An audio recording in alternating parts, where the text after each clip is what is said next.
오늘은 공짜에는 힘이 없다라는 제목으로 하나님 말씀 증거하도록 하겠습니다.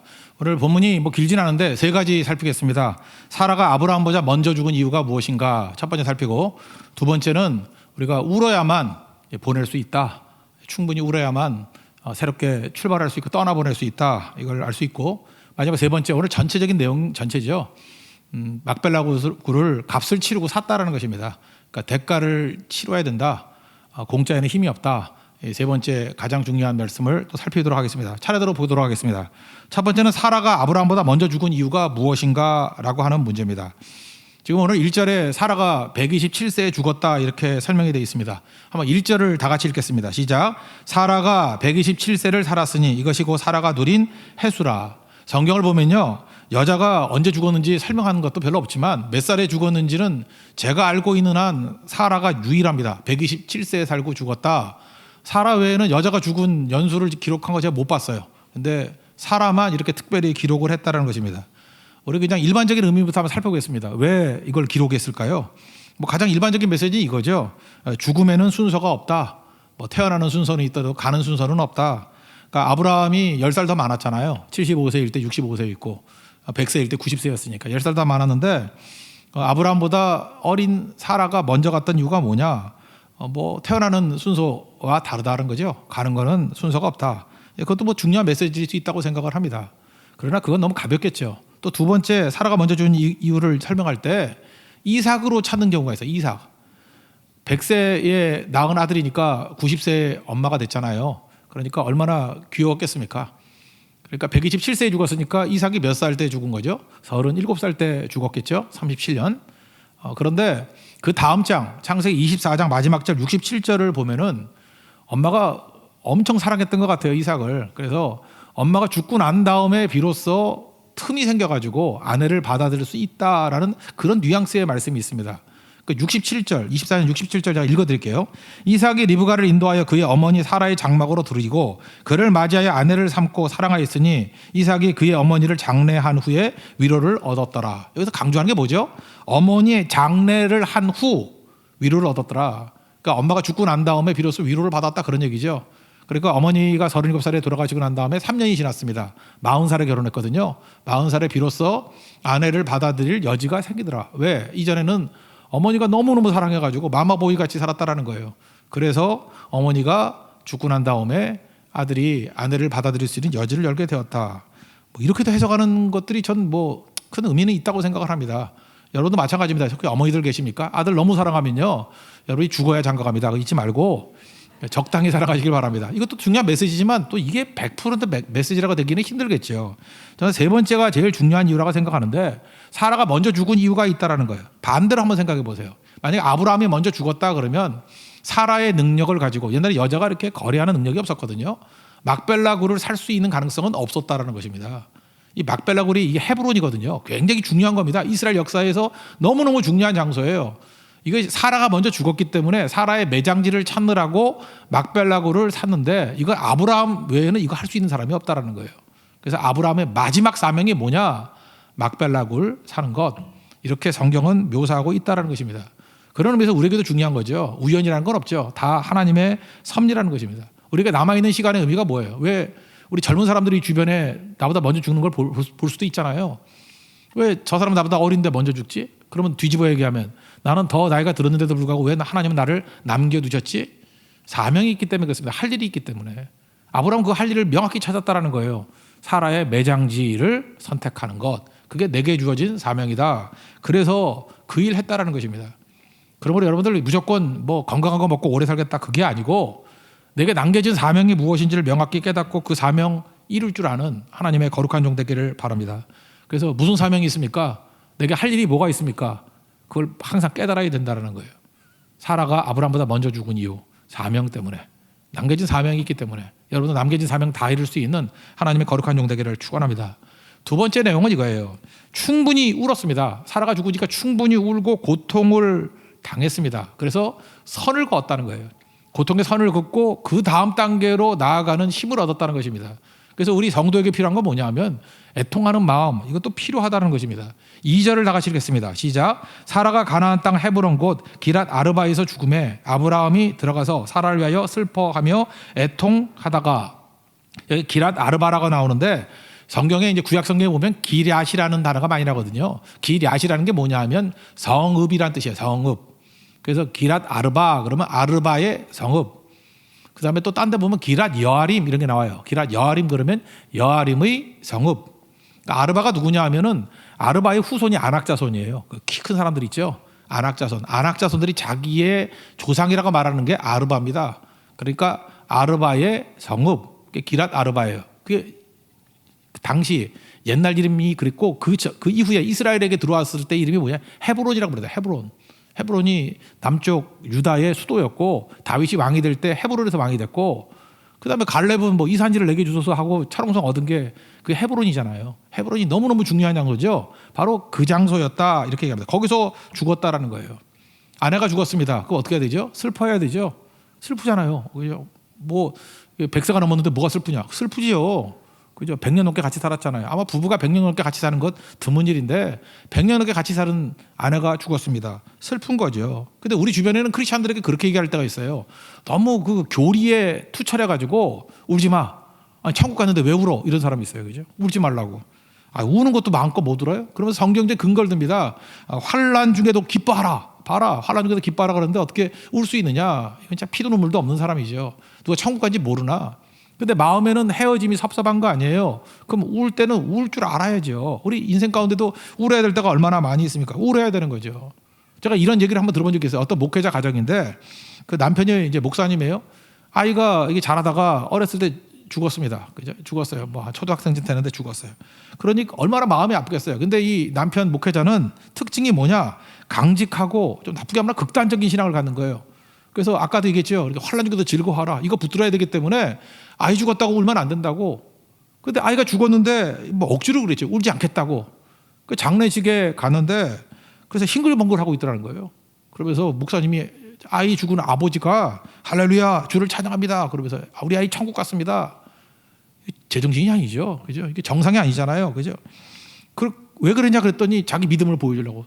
천국에 대한 믿음을 보여주려고. 부활에 대한 믿음을 보여주려고. 근데 그 문제는 사모님이에요. 그 아내가 엄청 상처를 입은 거예요. 그죠? 아무렇지도 않게 행동하는 남편에게부터 상처를 받은 거예요. 아버지가 저럴 수가 있나? 남편이 저럴 수가 있나? 남편이 믿는 저런 하나님, 저렇게 피도 눈물도 하나님 없는 하나님을 내가 어떻게 믿을 수 있나? 나중에 깊은 우울증에 빠지게 돼버렸대 사모님이. 이게 정상이 아니죠. 아이가 죽으면 울어야죠. 아파해야죠. 사랑하는 사람이 죽으면 울어야죠. 아파해야죠. 그거 당연한 거 아니겠습니까? 팀 켈러 목사님 계시죠? 팀 켈러가 쓴 책 중에 좀 두꺼운 책이 있습니다. 고통에 답하다라는 책이 있어요. 혹시 여러분들 고통에 관해서 좀 이렇게 읽어보고 싶은 분이 있다 그러면 차근차근 되게 잔잔한 목소리로 쓴 굉장히 두꺼운 책이에요. 그래서 짧게 읽지 아니하고 좀 깊이 묵상하고 싶다 그러면 고통에 답하다. 이거 좋은 책이라고 생각을 합니다. 그 내용을 보면 이래요. 옛날에 비해서 과거 크리스찬들에 비해서 현대 크리스찬들이 고통 앞에 너무너무 무기력하다는 거예요. 이유가 뭐냐? 고통당하는 경험치수도 좀 적고 그다음에 고통을 너무 두려워한다는 거예요. 그래서 무서워서 병원도 안 가고, 그죠? 자기가 혹시 암 걸렸을까 봐 병원도 안 가고 뭐 이렇게 고통 오는 것 갖다가 이게 막 회피하려고 그러고 딱 종교심이죠. 두려움을 회피하고 욕심을 추구하는 뭐 그런 쪽으로 자꾸 간다는 거예요. 그러다 보니까 실제로 옛날에 비해서 고통당하는 것은 적은데 한번 고통 당해놓으면 견디지 못해서 그냥 넉다운이 돼버릴 때가 많이 있다는 것입니다. 그러면서 과거의 크리스찬들 얘기를 한 거예요.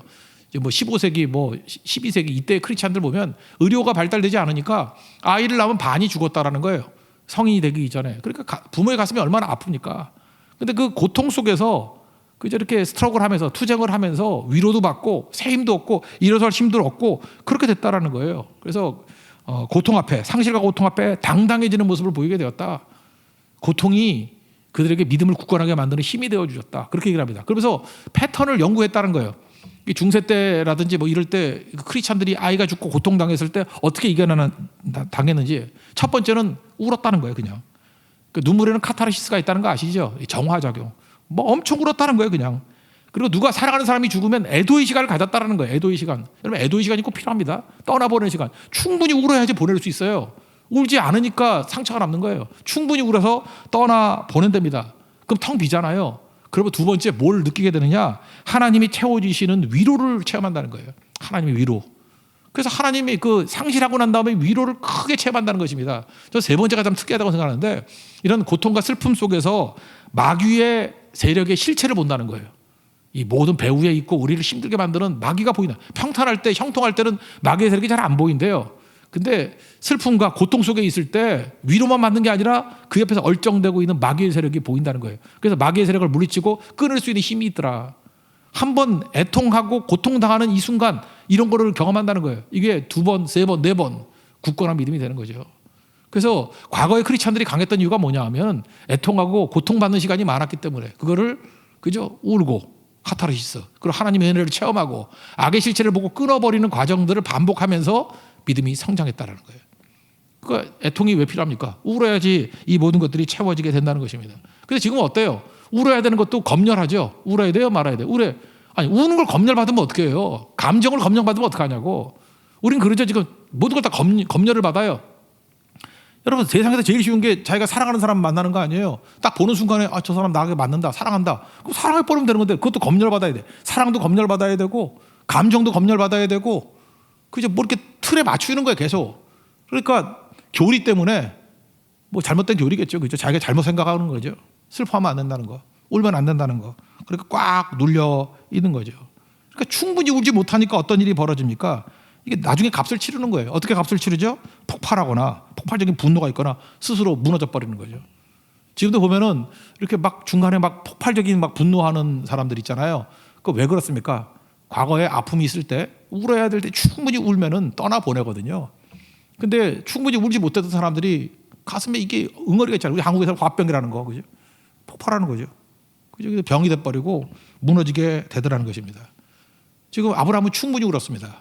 그러고 난 다음에 이제 그만하고 선을 그어버리잖아요. 여기까지 슬퍼하고 여기까지예요. 선을 그을 줄 알아요. 여러분도 마찬가지입니다. 끝없이 슬퍼하면 안 돼요. 슬퍼하고 난 다음에 여기까지 선을 그어야 돼요. 그리고 어떻게 해요? 일어섭니다. 3절 보니까 일어서요. 소녀 일어서라 그럴 때 난리다 쿰 그랬잖아요. 아람어로 일어서라 쿰이거든요. 쿰 일어섰다고요. 일어섰다고. 일어서서 다시금 새로운 일을 하잖아요. 이제 사명이 뭐예요? 매장지를 사고 이제 거래하는 그런 일들로 일어서게 되더라는 것입니다. 우리 3절 다 같이 읽겠습니다. 시작. 그 시신 앞에서 일어나 나가서 해쪽 속에 말하여 이르되 일어나 쿰 하고 일어섰죠. 이게 우리에게도 꼭 필요하다는 것입니다.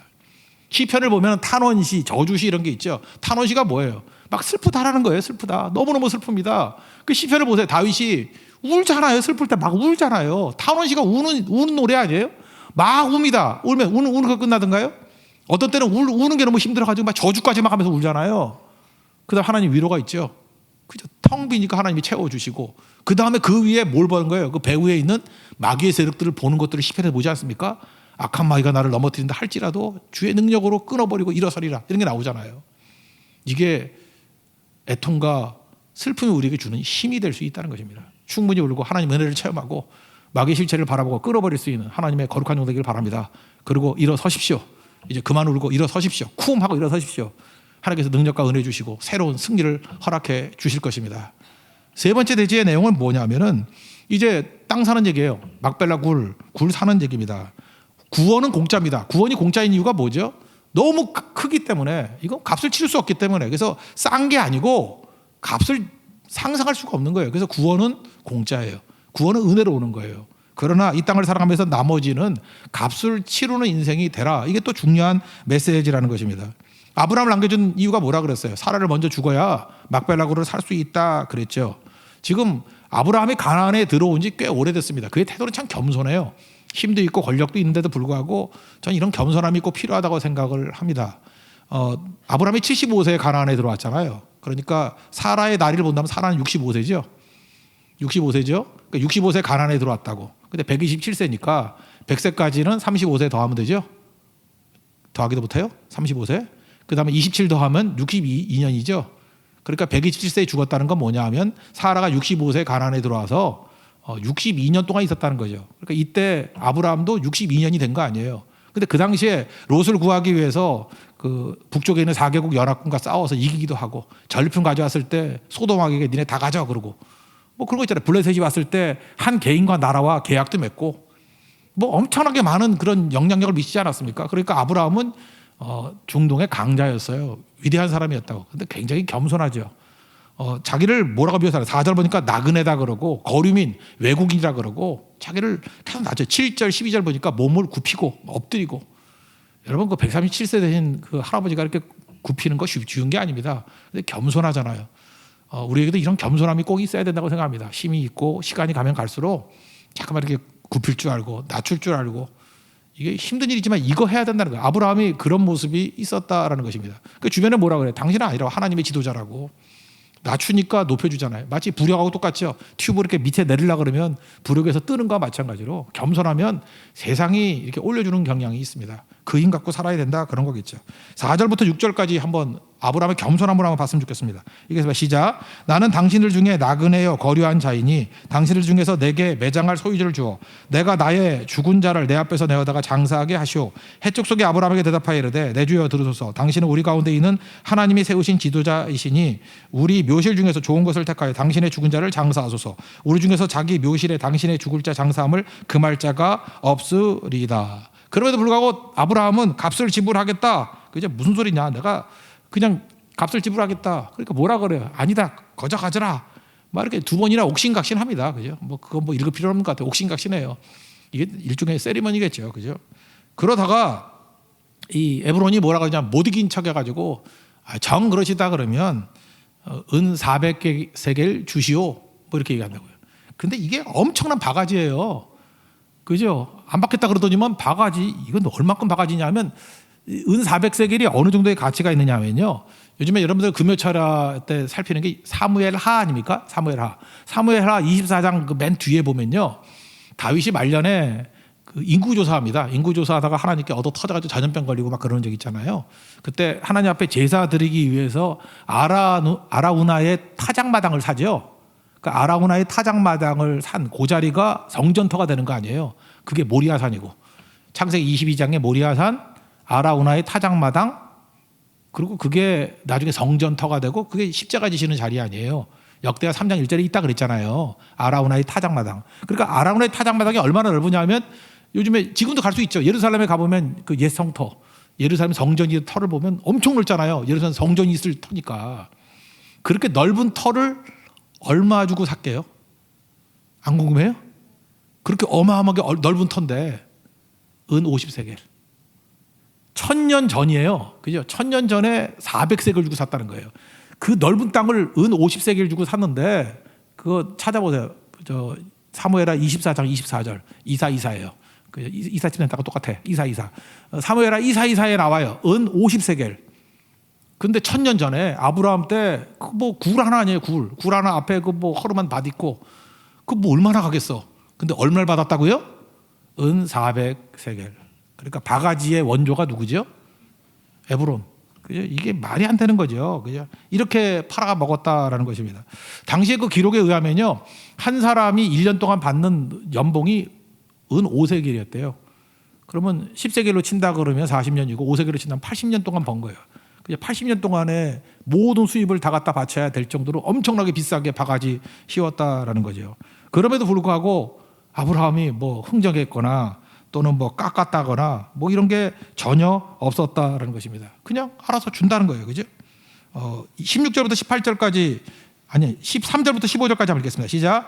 그 땅에 백성이 든 데서 에브론에게 말하여 이르되 당신이 합당히 여기면 청하건대 내 말을 들으시오. 내가 그 밥값을 당신에게 주리니 당신은 내게서 받으시오. 내가 나의 죽은 자를 거기서 장사하겠노라. 에브론이 아브라함에게 대답하여 이르되 내 주여 내 말을 들어서 땅값은 은 400세겔이나 그것이 나와 당신 사이에 무슨 문제가 되리까. 당신의 죽은 자를 장사하소서. 그럴 때 깎지도 않고 그냥 줬다라는 거죠. 줬다는 얘기 한번 해봅시다. 16절부터 18절까지 시작. 아브라함이 에브론의 말을 따라 에브론이 해쪽 속이 듣는 데서 말한 대로 상인이 통용하는 은 400세겔을 달아 에브론에게 주었더니 마므레아 막벨라에 있는 에브론의 밭 곧 그 밭과 거기에 속한 굴과 그 밭과 그 주위에 둘린 모든 나무가 정문 안에 들어온 모든 해쪽 속이 보는 데서 아브라함의 소유로 확정된지라.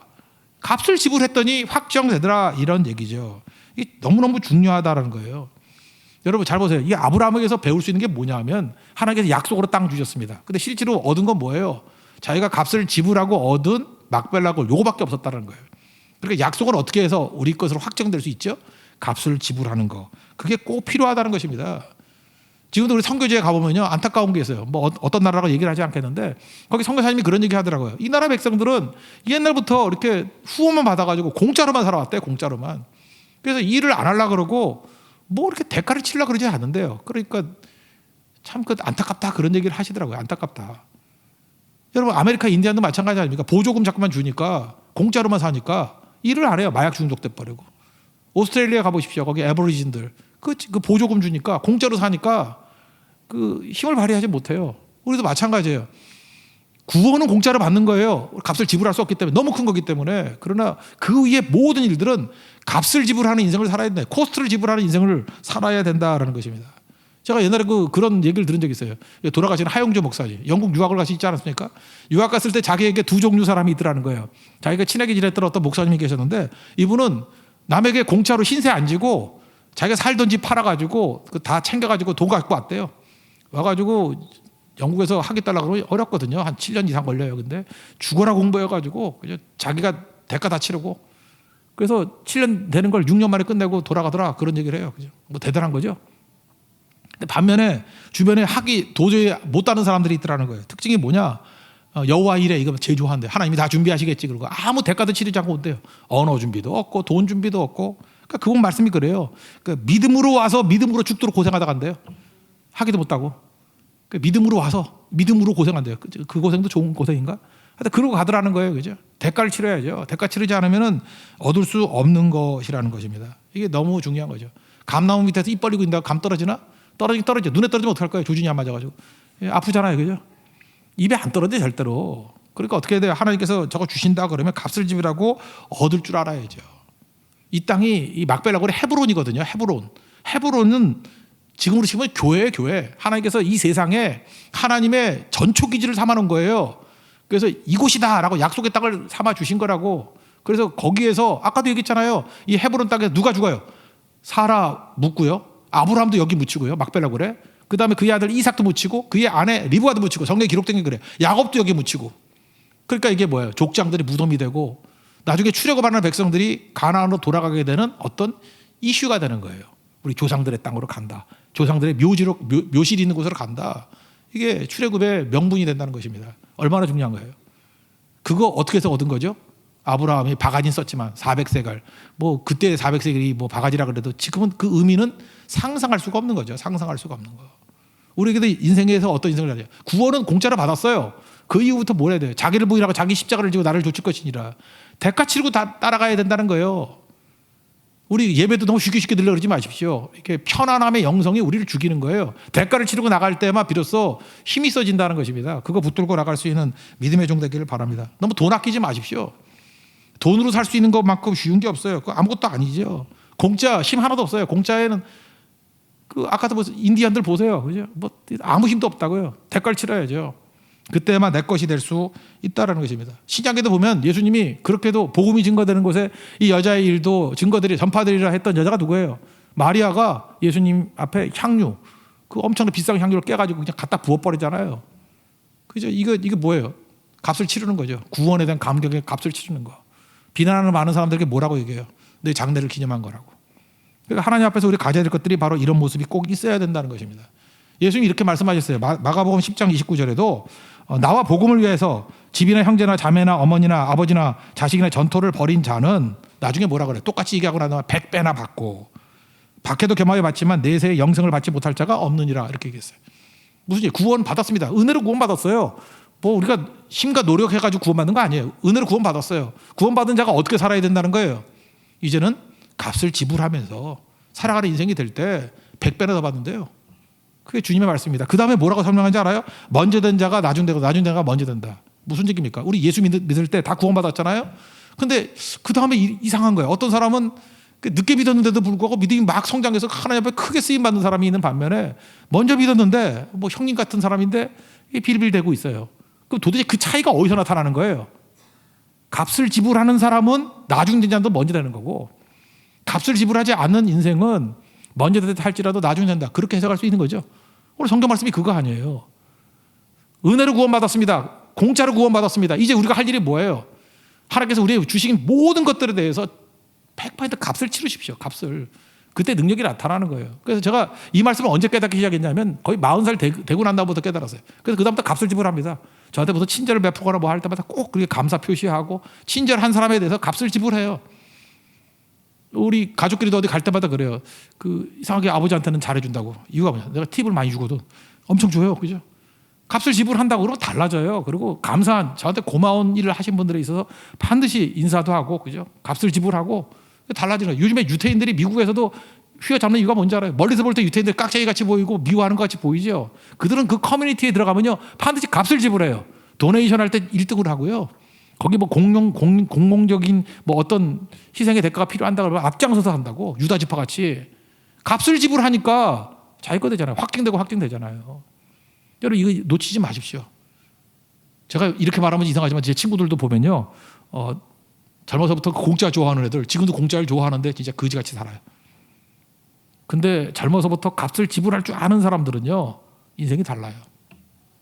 우리 강사 중에 김미경 씨라고 있죠. 제가 얼마 전에 뭐 이렇게 유튜브에서 뭐 강의를 하나 들은 거 있어.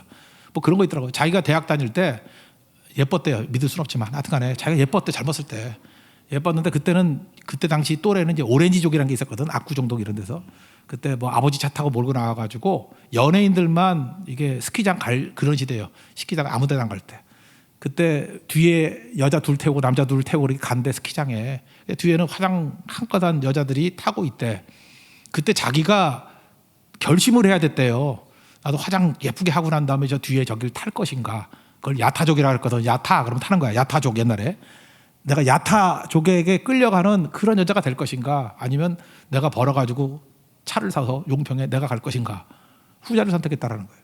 이유가 뭐냐. 딱 하나라는 거예요. 그 뒤에 타고 있는 여자 조금 가다가 뭐 어떤 수가 틀려가지고 남자가 너 내려. 그럼 끝난다는 거예요. 내려야지 어떡할 거야. 안 그래? 너 내려. 그러면 끝나는 거 아니야. 무슨 힘이 있어. 그렇게 살고 싶지 않았다는 거야. 그리고 그 남자 두 놈도 자기 차인 거예요. 아버지 차지. 아버지가 너 내려. 그러면 끝나는 거 아니야. 열쇠 갖고 와. 그러면 끝나는 거 아니에요. 자기가 그래서 그렇게 안 살고, 그죠? 값을 지불하는 인생을 살았다는 거예요. 그래서 자기 차 몰고 용평 가는데 15년 걸렸대요. 참 이상한 꿈을 가지고 있는 거죠. 스키 타는 게 뭘 좋은지. 이상한 놈의 스키네. 그죠? 예. 스키 타러 거기 가는데 15년 걸렸대요. 근데 그 태도가 되게 중요하다고 생각해요. 뭐가 인생을 바꾼 거죠? 값을 지불하는 거. 여러분 사업하시거나 뭐 인간관계를 맺거나 잘 보십시오. 누가 탁월한지 아십니까? 매사에 값을 지불하는 사람에게 사람도 모여들고 무리수가 없어요. 무리수가. 근데 꼭 보면은 공짜 좋아하는 사람들 다 따라갈 뿐만 아니라 좀 심해지면 사기꾼 됩니다. 그 사람 사기꾼. 무너진 인생 된다는 거예요. 오늘도 이 아브라함을 통해서 우리에게 보여주시는 중요한 메시지. 막벨락을 그냥 가지시오 했는데 바가지 써가면서도 값을 지불했을 때 그 장소가 그 유명한 헤브론이에요. 헤브론. 갈렙이 이 산지를 내게 주셔서 샀던 그 헤브론. 유다의 다윗 왕의 첫 번째 수도였던 헤브론. 헤브론이 됐다는 거예요. 헤브론은 모든 그다음 아브라함이 첫 번째 와가지고 예배 드린 게 아니에요. 마므레가 헤브론의 옛날 이름이거든요. 마므레 상수리 나무 옆에서 처음에 예배 드렸잖아요. 가나안 땅에서 첫 번째 예배 드렸던 데가 헤브론.